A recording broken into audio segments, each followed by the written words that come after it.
But I think that's the other thing.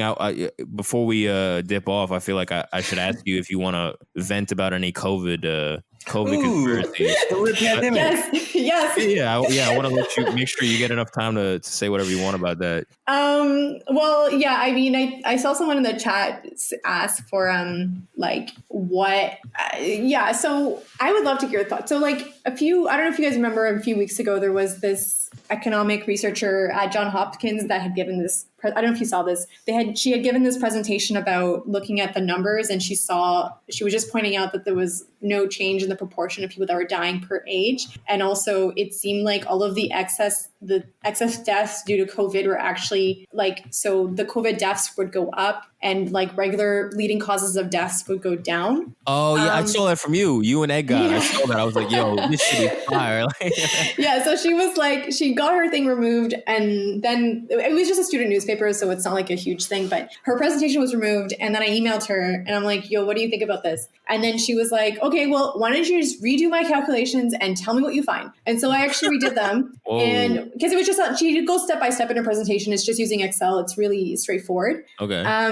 And so, yeah, I just want to point out to people that there's definitely excess deaths going on. For sure. And 66% of them are directly due to COVID. And the other 100,000 in the US, for instance, we don't know yet. I actually think there's a good case to be made that they might be due to the effects of the lockdowns, but we don't know yet. I think getting people to not go to the hospitals to do routine procedures and, when they have, different things, I think that's had a really bad effect on public health. But I think, sorry. No, that was one of the first things I was thinking was like, how many motherfuckers are calling to go to the hospital because they have flu-like symptoms, hay fever, whatever, and they think they have COVID, and they're fucking backlogging the system, and then flatten the curve shit they were all talking about. Like this. Well, it's not even that. Like in Canada, we've seen like a drastic fall in people going into the hospital with heart attacks because people are scared to go to the hospital because they don't want to get COVID-19.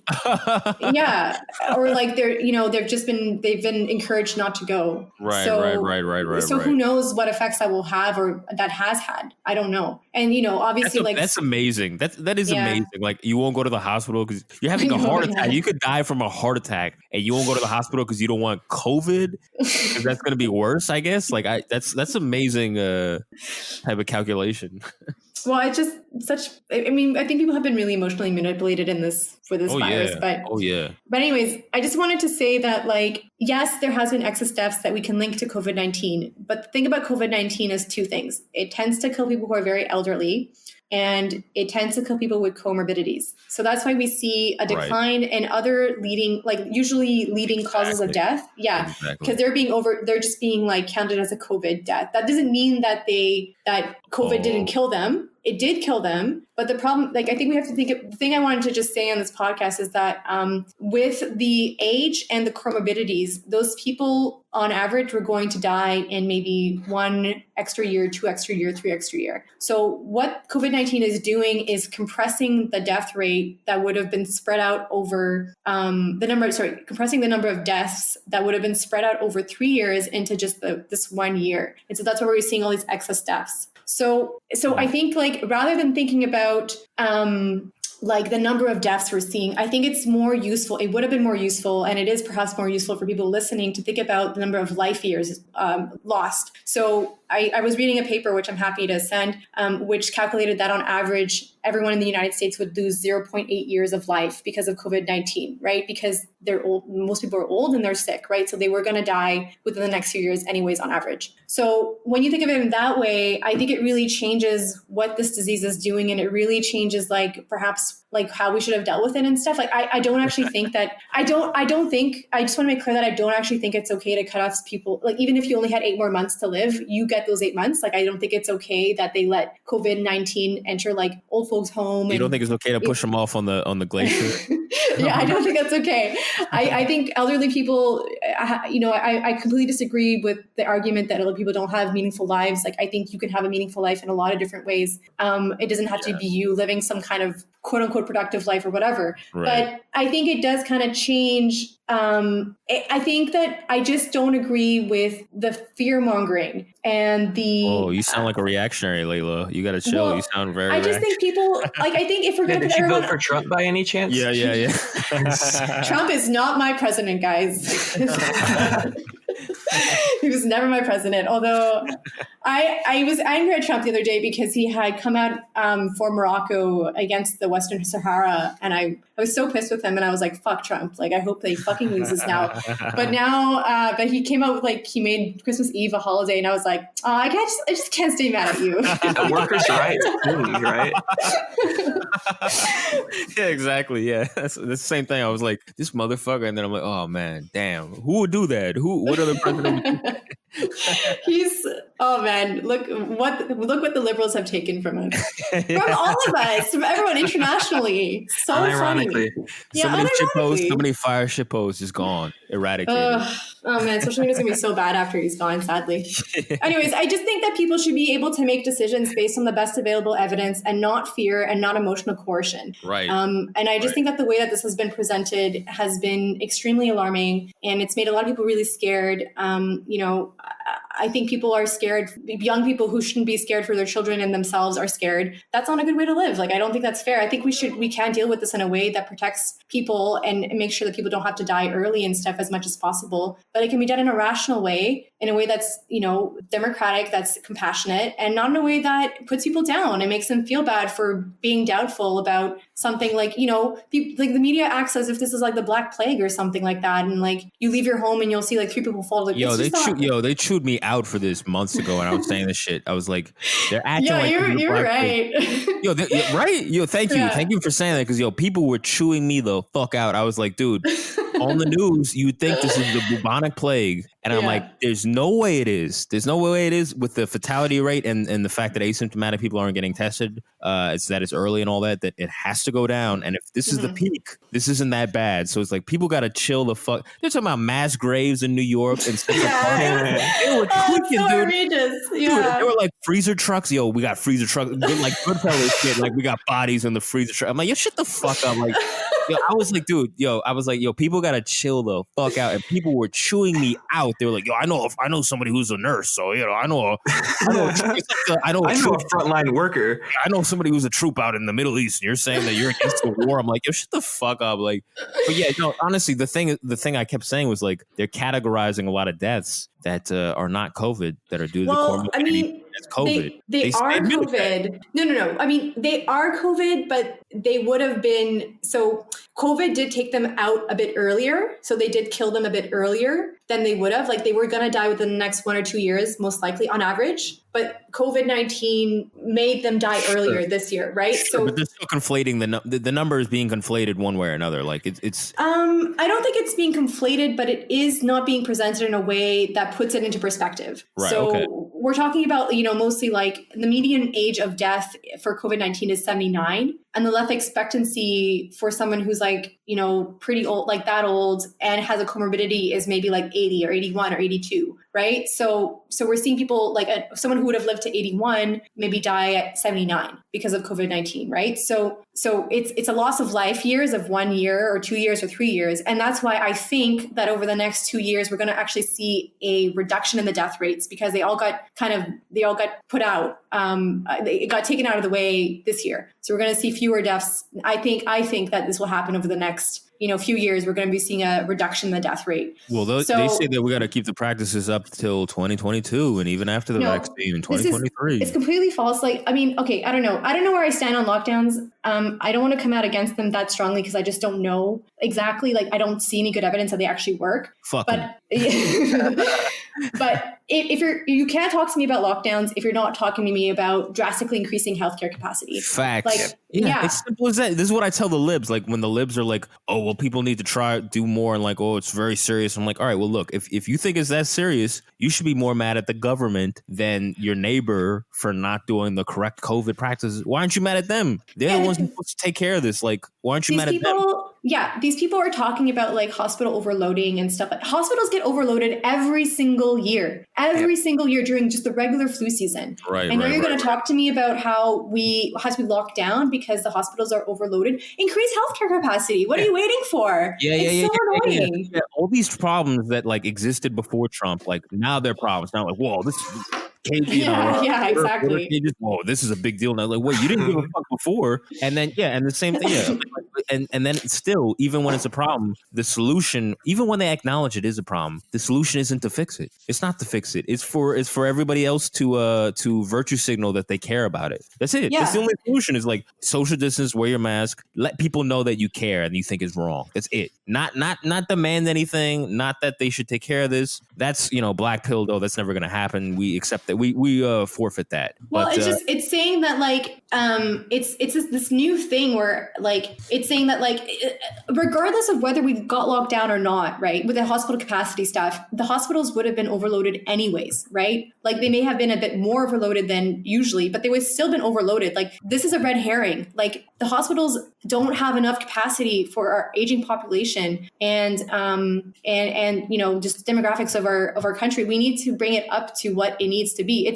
They've been in Canada, for instance. Like we had this politician in Manitoba, which is a province in the prairies, who was actively involved in shutting down ERs, like emergency rooms, and increasing nursing hours for nurses, for intensive ICU nurses specifically, and also just regular nurses. And then he's calling everyone an idiot for not believing that COVID-19 is real. You are the one who drastically cut down healthcare capacity and set us up for it's just so. That was the whole thing about the flatten the curve thing. Was like, it was like, hey, we don't have enough hospital capacity, so you guys need to do social distancing. You need to wash your hands. You need to do XXXX. It's like nobody was like, well, are you going to increase hospital capacity? If that's the problem, like, well, are we going to fix that too? Is that while we're doing all this shit on our end, what the fuck are you guys going to do? Like, what are you going to do? Nothing. The thing is, no one is actually being locked down. Like, they're not going to lock down people who are necessary for production and capitalism. Like those folks are still going to work. We're only being locked down for social stuff and political stuff. Like, we're not allowed to see our friends or go to a union meeting anymore. Oh, if you want to go to a BLM protest, you can go.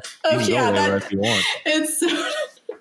I hate it so much. Like it's so amazing. It's incredible, and it's just really amazing how like I don't want to come out against the lockdowns because a lot of working people that I know are actually genuinely afraid and they care for their elderly parents or they have kids and they don't want to get sick. And they're scared about like side effects and stuff, and they're like, well, what if I get sick and I have some kind of long-term side effect and I can't take care of my kid? Mm-hmm. And so that's why I don't want to come out, because if there is any chance of preventing that with the lockdowns, then I think it's worth it. But it's not like we're doing real lockdowns anyways. Like people are still having to go into work and they're just like, oh, put on a mask, you'll be fine. Exactly. Like it's like half lockdown. It's a lockdown for the people that can afford to fucking lock down, just like everything else in our culture. It's bullshit. I'm sorry, like I don't agree with locking people down, like, and forcing them not to see their friends and their family. And like, people have had to not go and be with their family members when they're dying or go to funerals and these kinds of things. Like, I think if someone wants to take a risk to spend like the last moments with their mother or father, they should be allowed to do that. Like, what kind of civilized society doesn't permit that? Yeah, like I said, like if you want to tell people what to do, you can do that as a government. But you have to give them something. If you're not giving them anything, you're not giving them any means. It's like the economic coercion thing.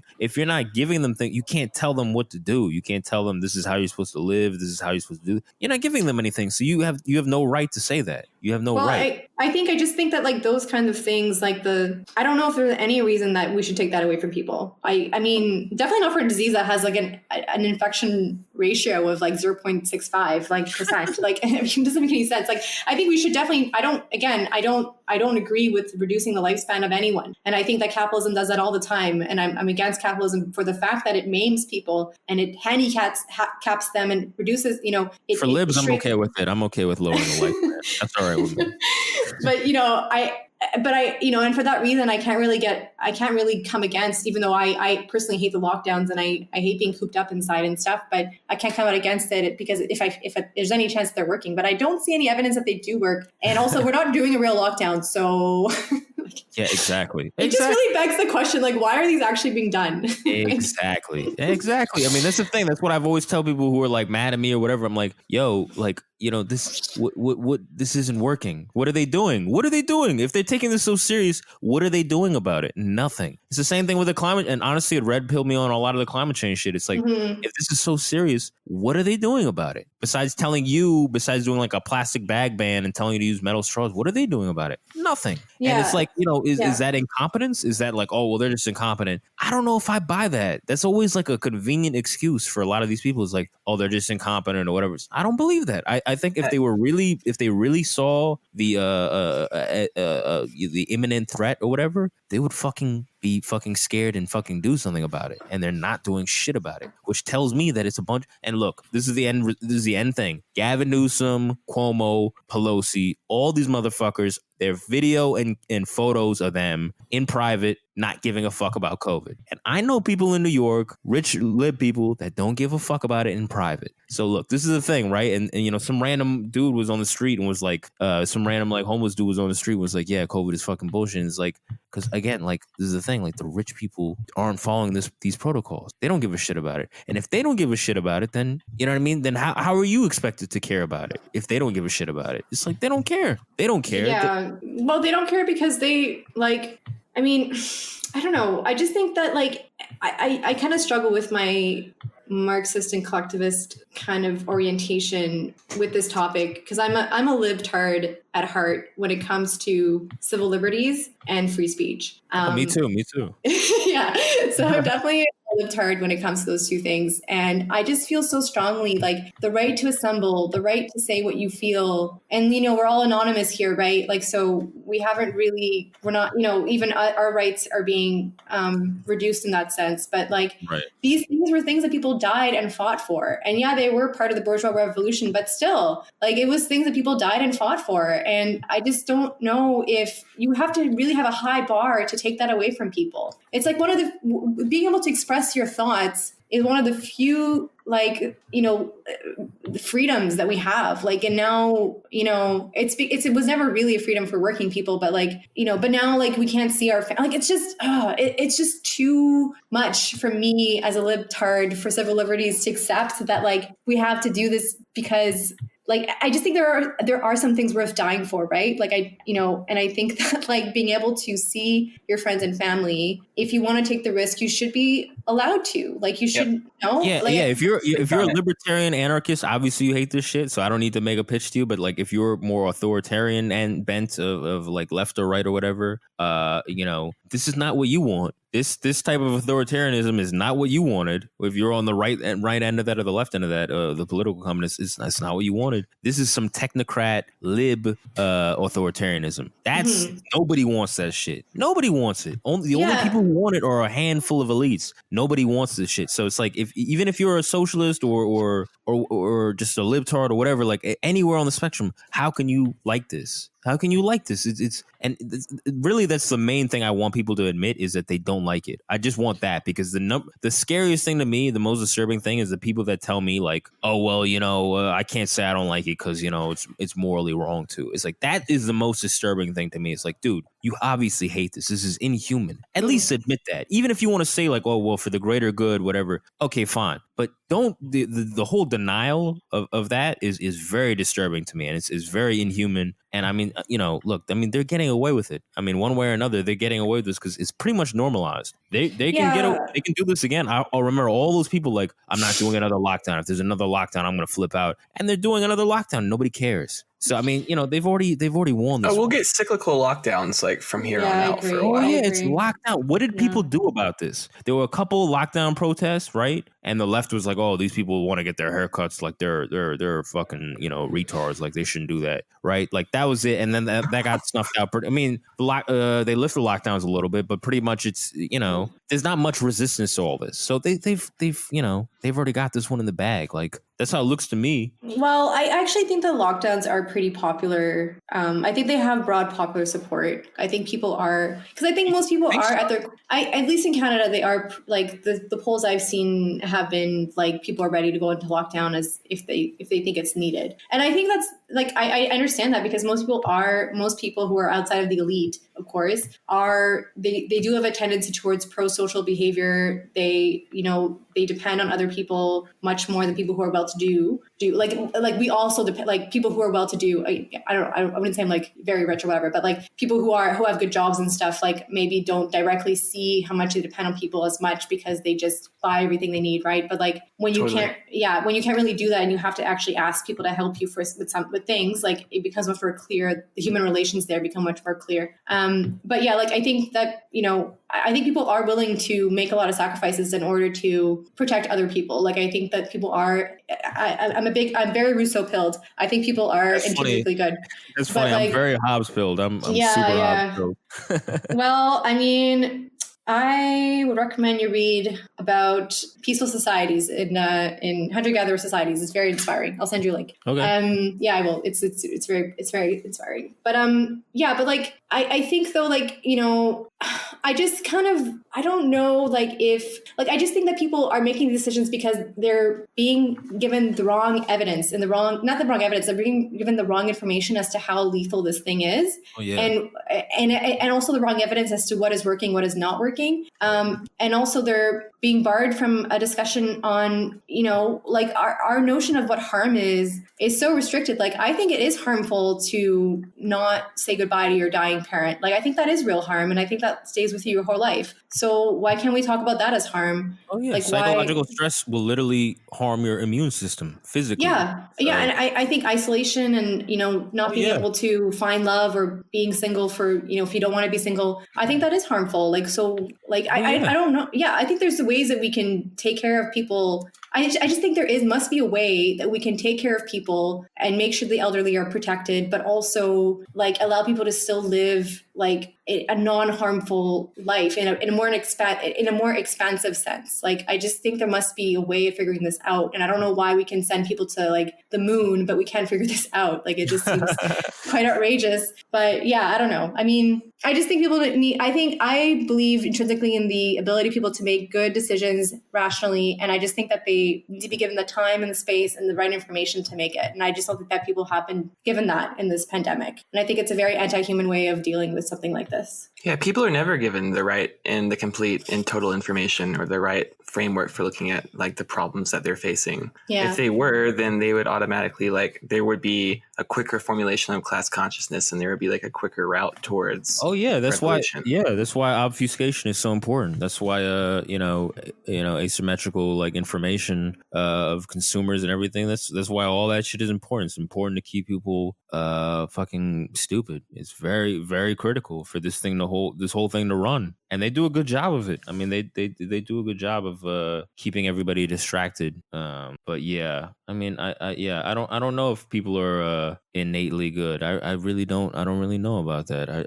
I don't know what COH thinks about that. But I really think if left to their own devices, I think it'd be pretty savage. That's really how I feel. I think humans are naturally collaborative. I think that we have more of a collaborative nature and more of a tendency to collaborate and produce betterment of our society and reproduce ourselves as humans and as a society and as a species than we give ourselves a tendency to believe. I think that we, under the capitalist mode of production, we really lose sight of that because our entire economy, political, social economy is basically anti-human. It's basically inhuman the way that we operate, the way that we produce, and the way that profit is individualized.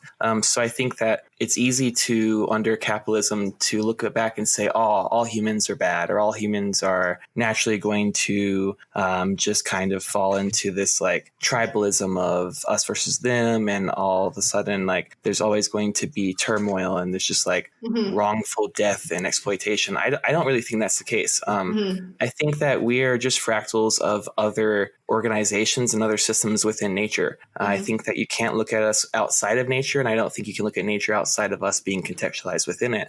And I think that means you have to look at the way that other societies and other organisms collaborate and organize themselves, and you can draw parallels there. That's why I have a hard time, because I believe that they're innately,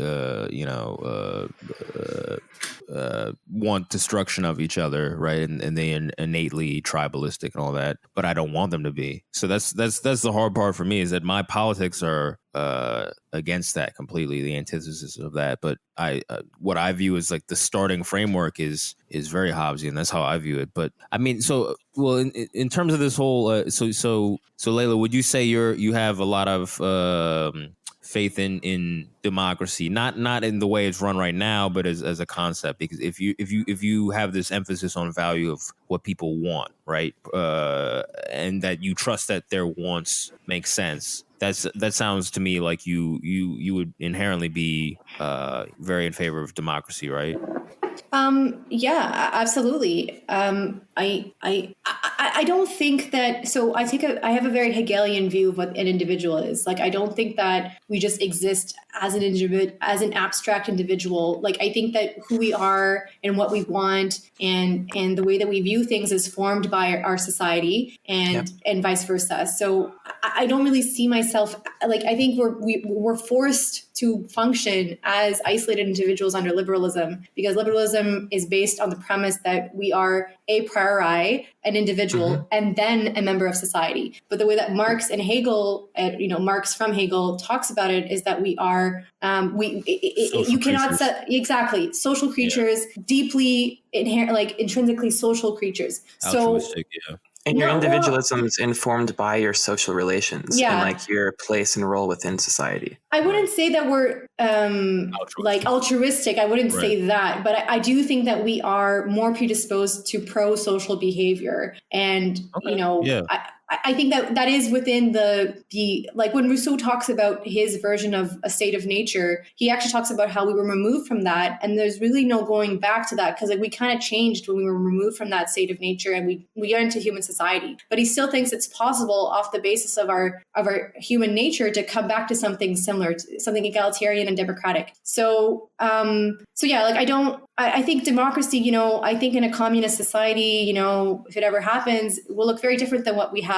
I think there will be much more consensus building. I think it will be much more deliberative. Like, I think the forms of representative democracy will slowly, like, probably wither away in a lot of ways. Like, I don't know. It's difficult to say exactly, but yeah, absolutely. I think it's going to be a thing where, if you look at hunter-gatherer societies, like, they don't really take a vote. Like, they don't really, like have this, like, they don't elect someone and send that person to make decisions for them. They sit down, they talk about it, they go through things, and, people will change their minds when they see other people agreeing, or if there's someone who's really much opposed to it, they'll say, okay, well, how can we change this? So it's a much more deliberative process. And like, so you won't like be like voting, but you will change your mind according to the social context within your society, and vice versa. The society will also change to meet you. So it's this like back and forth process. So it's a deep democracy. It's like it's a different way of being. Like, it's a completely different way of being human. And I think that is more truly human than what we live right now.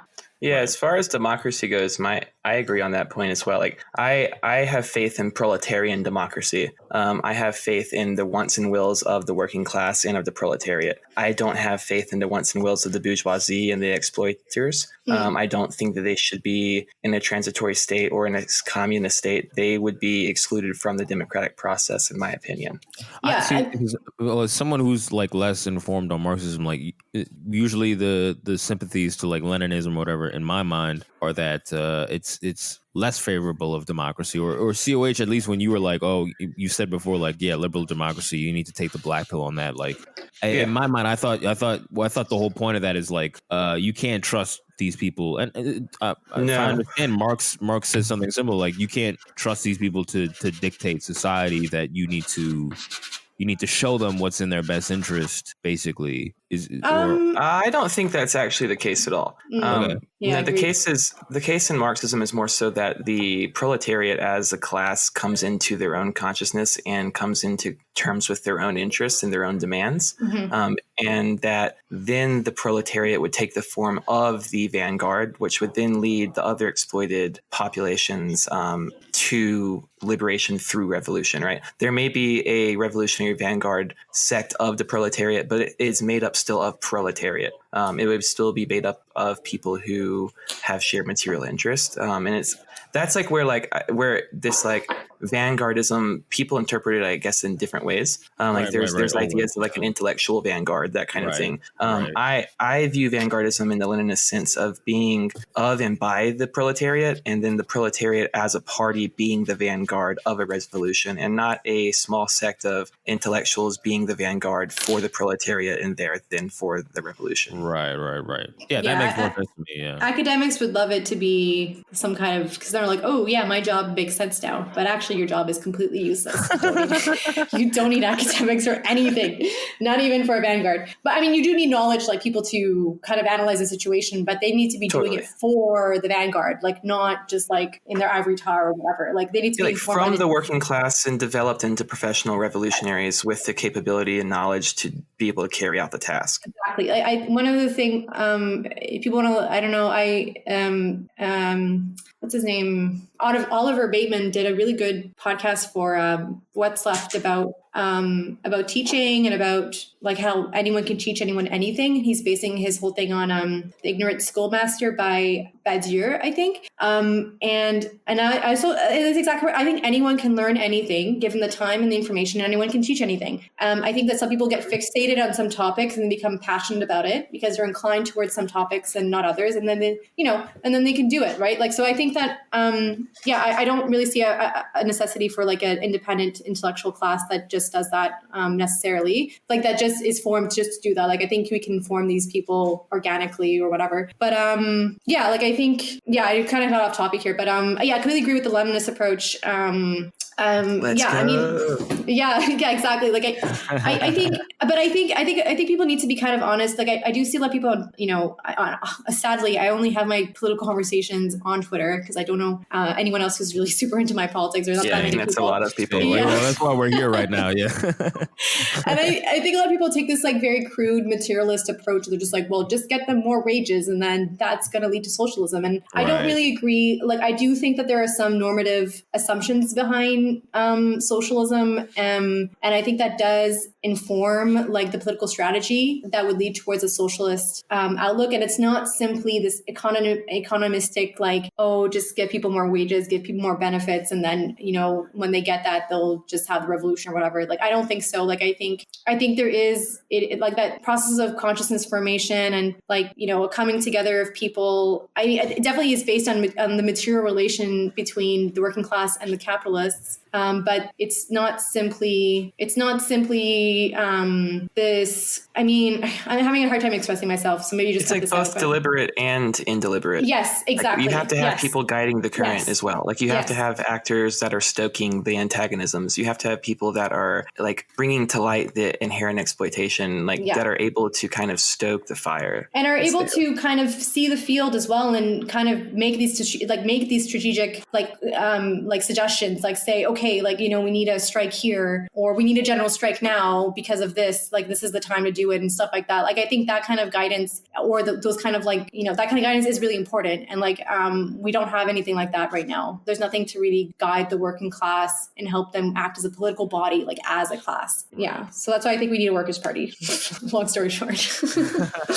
I've been talking about a fucking party for goddamn ever. Yeah, I mean, I think a decision you need to make when it comes in, and Lenin talked about this in one of his books, which I can't pronounce the name of, but like, you are either a materialist that you believe that everything is based in the material conditions, like everything has an actual existence outside of your mind, and so we first have the world, and then the human being comes into it, and our thoughts are on the basis of like cells and whatever, like, or you're an idealist, which posits that there's something external to all of that comes in outside of the existing reality that we see and that we can measure and affects and can affect our world in that way. So that's the main fault line. So like Marx used to be a Hegelian, and like Hegelianism is a type of idealism, but it's more complex than what I just described. But Marxists are materialists, like they're dialectical materialists. So like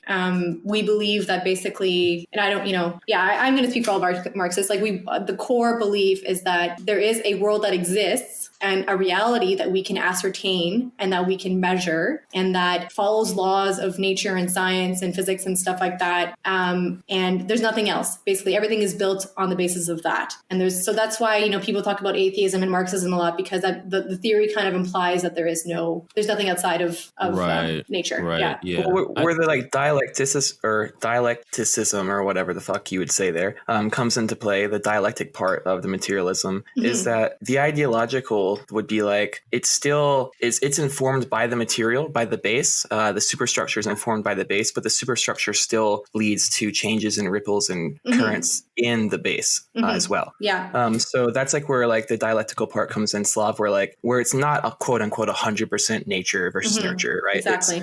They're informed by each other, but that one is the starting point. For like the cycle of info. And the material base basically limits what's possible within the dialectic. So like in previous modes of production, socialism was not possible because the material conditions limited what could actually happen in those historic periods. But now Marx and Marxists believe that we've come to a mode of production where the producers, if they were to take over, they would create a society without exploitation because of their position in the mode of they're producers, right? So they can finally take over the exploiting class, and there will be no more exploitation because they're the ones who are producing and also benefiting from their production. End of story.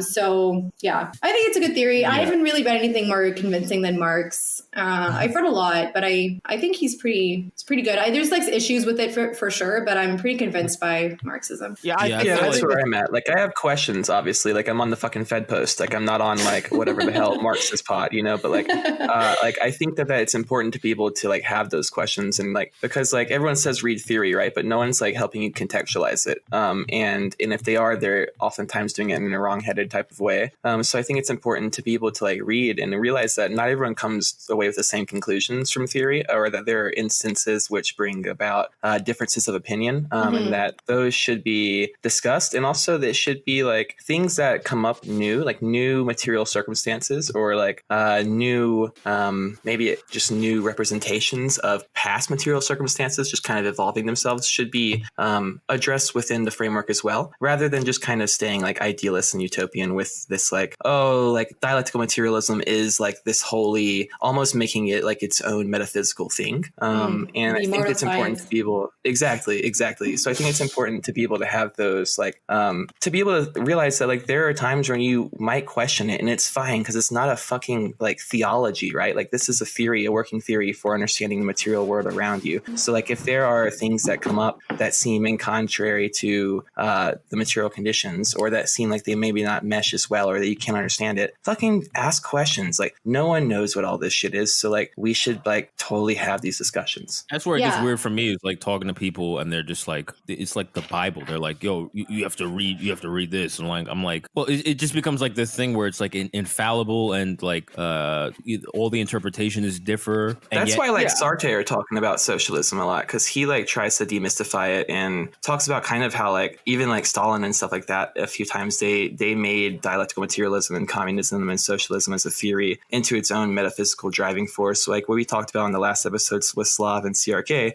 where the tail is wagging the dog. Exactly. And so Sartre has a really good books on that, just like really interesting take as far as that goes, if you're interested in that at all. Yeah, I definitely need to listen to more of these episodes. I really, really liked your ones with Alex. I thought it was excellent. Hey, thanks. I do wish there was more stuff like that, like, you know, connecting with people who are trying to struggle through these issues in real time, like working people like Alex. Because I just think that there's just no expression for the proletariat right now in general. Like working people don't like have their voice. It's just so frustrating. Like that's why I really want people, like, that's why, because people are so shocked, like, you know, like on like when I in person or online, when I show them polls about what women want and what women are actually doing, and what, you know, like in terms of rates of becoming a mother, in terms of like what they say they want, and in terms of like the struggle, the reasons why they say they don't have more kids, people are just so shocked. They're like, what? I can't believe that, you know, 86% of women are actually mothers, and it's actually up from like a decade ago. Like they just can't believe it because they make all these assumptions, because their worldview is formed by the petty bourgeoisie and the bourgeoisie, who have like their own kind of points of view. Like, I don't know, it's too bad, but like I really appreciated that episode. So yeah, kudos.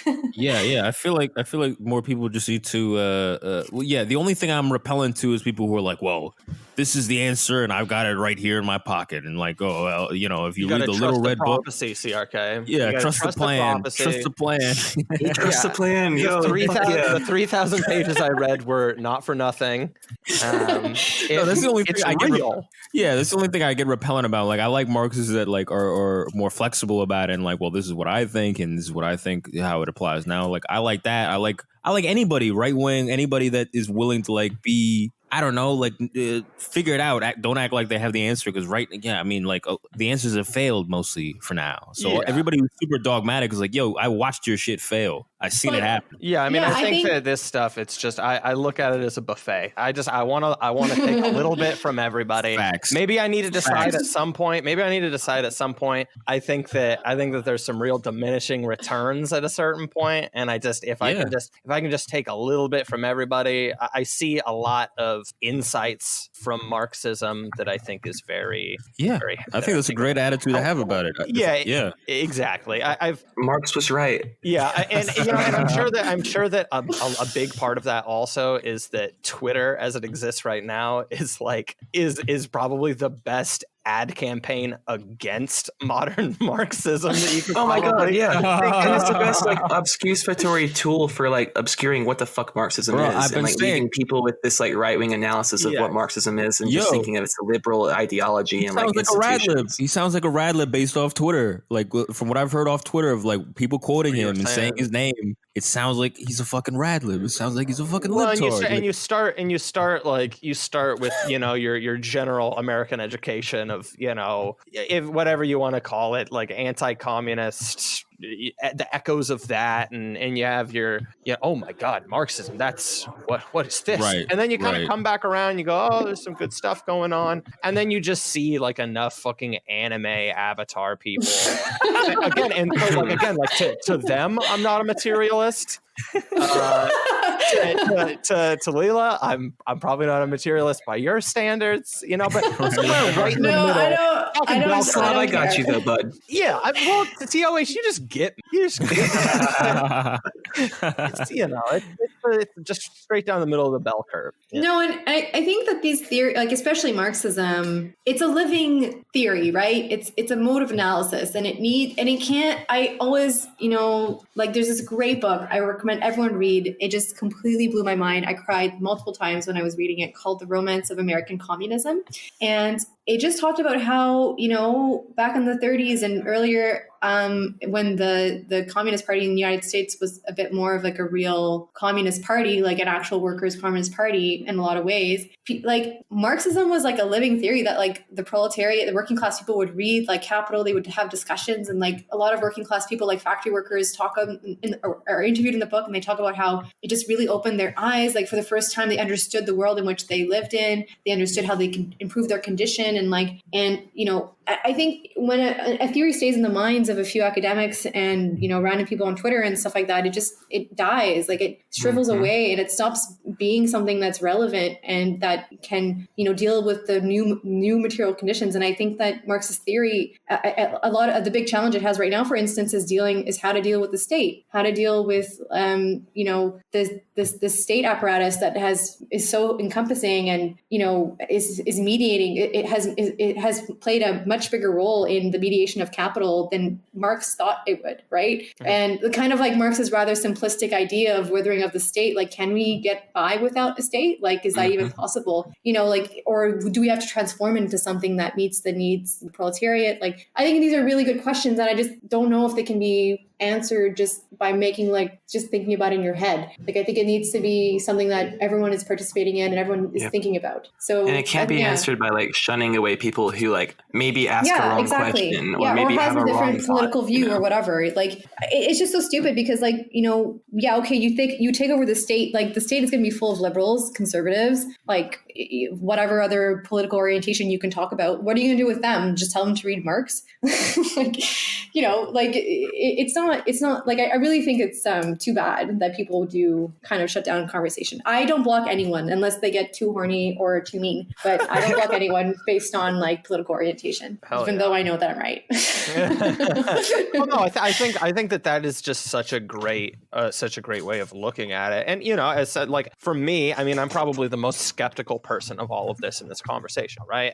And just like I don't know, the constricting view that I have of this stuff does kind of like raise alarm bells. But just like that kind of image you're painting of just this kind of participatory, I was about to say all hands on deck, but I'm gonna sound like I work for the fucking Biden campaign or something. Like, we gotta build back better. Yeah, like build Marxism back better. Yeah, no, it sounds good to me. This is a long way of saying that all sounds very good to me. I think the big overlap with Slav and all of us is just that what you just said about the dominant force, about because you know the internal locus of control. It's like a psychological thing. Like if you think everything is attributed to you, you're gonna have more of a right wing frame of like, well, I can change everything. I can change my whole circumstances just by willpower alone. And I think a lot of the right positive thinking. Right, exactly, and the self help shit and all that. And I think what's that? The Answer, that book Secret, that was like baby. The Secret. Right. Yeah, that's why we talked about that. Yeah, we talked about it in the last episode, like where a lot of the right is sort of like drifting away from this thinking and sort of being like, damn, maybe there are some external forces that sort of dictate my life, and it's not just me like pulling up on my bootstraps or whatever. The sort of separation from the neocon elite from the dissident right, and yeah, I think that's where we got a lot of overlap. I think that's why Slav doesn't think we're just fucking degenerates. I think that's pretty much the only reason why. I mean, I think that there's a lot less space between the mainstream right and the illiberal right than there is on the left, and it seems like the opposite is true, but right. I don't know. I see a lot of openness to that. Yeah, 100%. Yeah, and I think it is too bad the way in which the right and the left both kind of talk a lot about what they think people want and what they think people are like and what they think people should be like, rather than talk about how can we give people the things they need. Like, I don't know what women really want, whatever, like who knows what women do? Women know what they want. That's what I'm saying. That was going to be our last question for you. So that's a bit of a bummer. Okay. What the fuck do they want? Yo. Women, who are they? What the fuck do they want? To help me out, Layla. What are your demands? Make your demands. I can't tell you what women want. I don't think women really know what they want per se, but I think women know what they need. I think that we can, men and women know what they need to live the life they think they want. So why don't we start with that? And then we can have discussions about what we really want once we have what we need. Exactly. So that's right. That's where I come on that question. Yeah. What do people want? What do people want? Probably a pretty good place to start is 4 walls, a roof over their fucking head. Yeah, exactly. You know what I mean? And I don't know. I mean, this is kind of like an idealist argument for it, but I mean, when you start there, it's pretty hard to sound unreasonable. You know what I mean? If that's what you're introing, if that's what you're selling people, it's pretty hard to be hand waved away, right? When you're the person in the room telling them like, look, like, if you don't have this basic shit taken care of, that real shit that you can reach out and touch with your fucking hands, right? Mm-hmm. That speaks to people. Yeah, and I think I can never truly know if someone is saying, like, if someone is like, you know what, I really want to be a sex worker, that's what I really want. I can't really know that's what they truly want if they were in a position to truly pick freely, to truly have freedom. And that's something that no one, except for the bourgeoisie, have. Even them, they're constrained by market imperatives as well. So, human beings are just not free. Man is born free, but he is in chains, but ever he is in chains, as Rousseau put so eloquently. And I just can't really think about that too much because I don't trust that people can really know what they want when, number one, they don't have what they need to live good lives, and number two, they're not embedded within a community. Because I think you need those two things in order to truly determine who you are as an individual living, as a human being, like not as an individual, but as a human being. So I just think that that question is impossible for me to answer, because I don't, I think that it will change when we change the way in which we relate to one another through a socialist mode of production. So all I can say is, well, let's just give people what they need, and let's just see where it goes from there. Like, and I, because I'm Rousseau pilled, I think that's going to lead to a better place. But I hope I'm right. I think you're onto something. I think everybody, to a certain extent, can totally. Maybe this is kind of like a perversely oversimplified example, but like I think everyone can kind of like relate to just like a time in their life where maybe they were just like too isolated, or just were like having a shitty week, and just the quality of your thoughts, you know what I mean? When you're really in a bad way, you really shouldn't like over identify with the thoughts coming out of your head, because it's a bunch of horse shit, right? Oh yeah. Yeah. I mean, like I've talked about, like I've struggled with drinking a little bit, right? And it's like, I'm not gonna. I would be really surprised if I would have come up with some meaningful ideas at that point in my life, right? Because your brain's just put good in, get good out. Right. Come on. Yeah. Don't overinvest in this. I think that, being in a community of people that care for you and that you care for. And that's why I think, I don't really have this impulse to have children like maybe some women have, but I think I still would want to have children, because I think that caring for someone and having someone care for you changes you as well. And I think it gives you a different, and when you're not able to do that, and I think having children is one of the few ways you can actually do that in capitalism, because we're so isolated and our mode of production is so, it's like, it doesn't allow us to really work together for one another. We're working for capitalists together, but for capitalists. But I think also you can do that through like class struggle as well. But I just think that caring for someone and having someone care for you changes your being as well. It changes who you are. And I just don't know. I just I look at primitive hunter-gatherer societies, and I see that people, they just have it's a completely different way of understanding oneself. Like they don't see themselves as, they can't imagine a situation where they're outside of their tribe.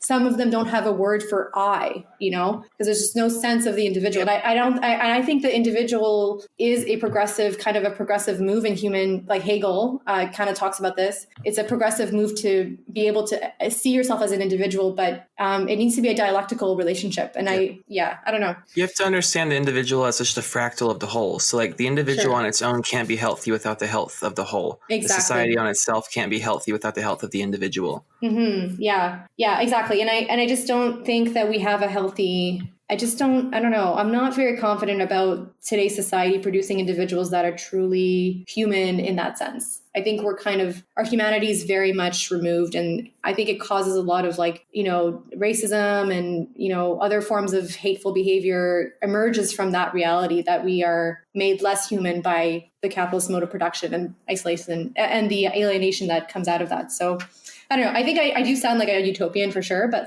and I'm not going to lie, I am I 100%, I believe that I'm huge, whenever someone says something, they did something nice, or I hear about some kind of feel good story, I will cry, I'll tear up. I get very emotional over those things, because I just think there's such beauty in people helping each other and stuff like that. So maybe I'm being utopian, but I don't think so. I think I'm being pretty realistic in a lot of ways. If I can't be utopian, and if I can't think that human beings are destined and able to reach something greater, then who's going to think it, right? Yeah. I think we need the Marxists and the socialists, and maybe you guys as well, if you don't identify as that or whatever. We need people to actually believe that, and to fight for that, because capitalists will fight for the opposite. So yeah, you need to have some clear idea of what you care about and what your principles and what you value is, because that's going to contextualize. That's going to contextualize what you choose to do with your life. And I don't know. I think that that's not utopian at all. Looking at like our better nature and all of that. Like, you know, you walk down a fucking city block, like all of these amazing, beautiful works of architecture. Well, maybe not the architecture angle is the best way because that's probably one person, but at least like the actual structure put up, right? Like you think one guy fucking did that on his own, right? Like everything around us is a testament to the fact that like you're not gonna get super far on your own, you know. 100%. And I think that there is like I like the nice, cozy, optimistic stuff that's backed up by just concrete, undeniable shit that you can trust in, right? And like, I don't know, the buildings that we are literally all in right now, where we're not cold and exposed to the elements, where are the product of groups of people, and the fucking technology through which we're communicating. I don't know. There's a lot to be optimistic about, and I know earlier we were talking about black pills. And we're always talking about black pills all the fucking time, right? But like, I don't know. I think that we're all optimists, right? It's just that, you know, if you talk to some normie who is working with a completely different set of facts than you, then yeah, I mean, you know, the guy who had just heard, you know, that Pearl Harbor was attacked probably sounded negative to the person who didn't know it happened yet, right? You know what I mean? But I'm absolutely optimistic about the future. I just think that I'm working with maybe a more full picture of the present, and that can be mistaken for being really negative and black-pilled or whatever you want to call it. But no, I think it's just sounds to me like it's an optimism of the will, but a pessimism of the intellect, as Gramsci said. So yeah. So I think that's very fair. I haven't read a lot of Gramsci. I've hardly read any of him, but I just know a few things about him. So like, but yeah, I mean, listen, like I think that we need to be more dialectical about modernity in general. Like I think people tend to really fixate on the negative aspects of modernity, but we've just like the fact that we can speak to each other with this technology, living healthy lives, living long lives, like that is all a product of the capitalist mode of production in a lot of ways. Like, you know, not directly, but like because we've moved in this new historical phase where we can be extremely productive, we've been able to, you know, create more leisure time. I mean, we've created all these possibilities, which some of them have been realized because we've socialized that production, right? We've socialized, that productivity. So through healthcare and whatever, right? So I think that like, you know, you cannot have the good without the bad. Progress has meant the disappearance of a lot of forms of life that were very beautiful in their own ways. Like the peasant household and a traditional marriage has a lot of beautiful aspects to it. And people kind of pine for that time, for the beautiful aspects of it. But it's also created a possibility that we might create relationships off the basis of equality and of freedom and of, you know, true affection and without any financial considerations. And that might come with its own problems, right? Like, who knows, right? But like, I think that this is a possibility in my mind, like that, you know, reading about hunter-gatherer societies, like it doesn't seem that bad. It seems nice. Like I think we can definitely create something that's worthwhile, that makes people happy. But you know, we have to kind of take life, like history by the horn. Like we have to take modernity and take it for everything that it brings, and like, you know, think about try to finally take history into our own hands, right? And that's what Marx kind of talked about, right? Like how we can move outside of this phase of pre-human history into human history, in the sense that we finally have the ability to guide our own destinies in a way that we've never had before as a species.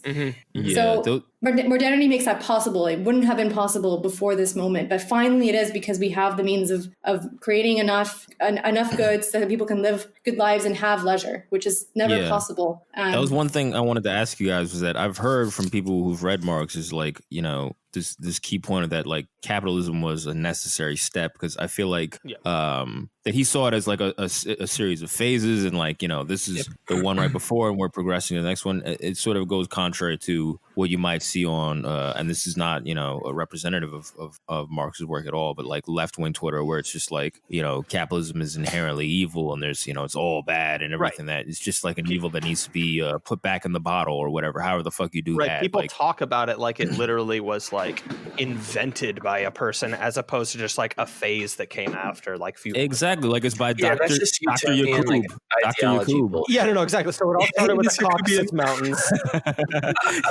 Dr. Yakub came up with that shit in a fucking bottle. Goddamn And whiteys.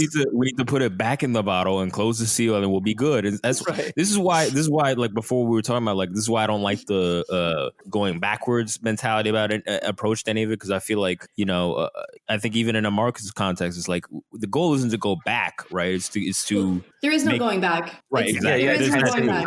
Yeah, It's there's impossible. no going back. Yeah, Right. that is the main thing. Like conservatives want to conserve something which is already on its way out, and that's the tragedy. That is a tragedy of progress. That is the tragedy of modernity, where we lose the things that we want while gaining the things that we do want. Mm-hmm. And it's a tragic thing because we lose, indigenous cultures disappear as they get integrated into the mass of capitalist culture, which has a very kind of, it makes everyone the same type thing. Like it makes everyone very similar. But this opens up possibilities for like global, like it's not a good thing. I'm not saying it's a good thing. I don't think it's a good thing. But what it does is that it opens up possibilities for like international coordination, for instance, right?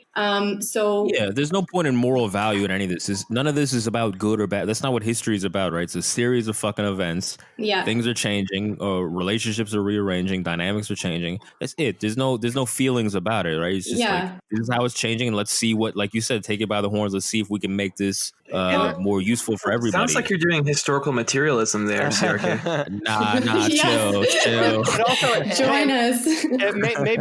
maybe this is like kind of like a small kind of goofy point, but I think that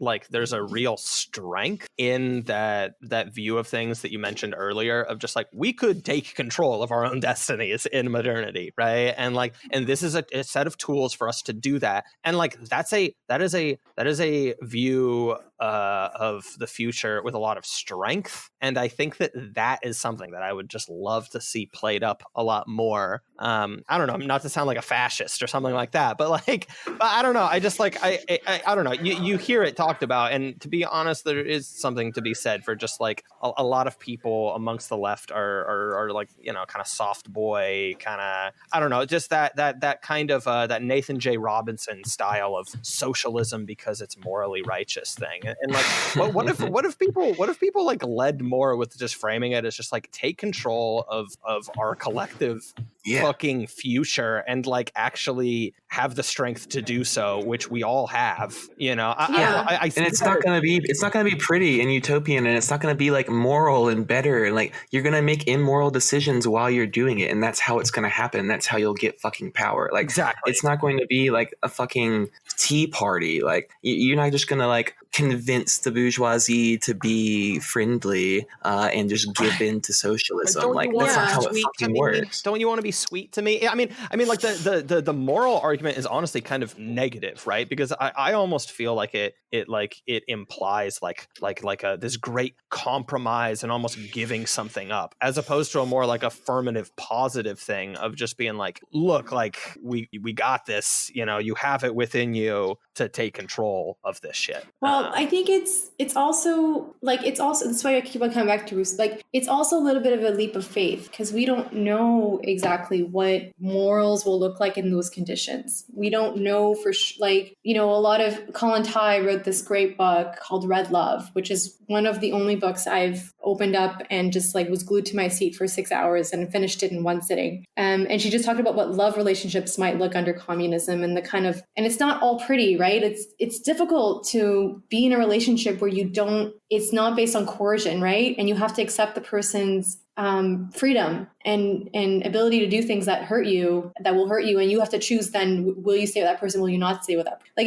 So that's kind of scary versus like, at least I know, within the context that we have, like I know what to expect within a relationship and know what the things are, like based on what's happened. Like, but even now, like our relationships are changing so much, so quickly. Like their morality around marriage, for instance, has drastically changed. But like, I think it's a little scary because then you're like, oh shit, like I have to kind of make up my own morality in a way. Like we have to make it up together. And I think that's even for me, like I feel quite, even just thinking about it, like it's a leap of faith in a way but I mean, all changes in the mode of production were a leap of faith. Yep. Like all of them, the bourgeoisie, when they were doing their revolution, they didn't know how it was going to turn out. Like they didn't exactly know what kind of relationships would happen or what kind, but it was a complete change for everyone. So like, like they took history within their own hands and they made their own history. So, I don't think necessarily that staying under the capitalist mode of production is yielding a better morality either. So, I mean, I don't know.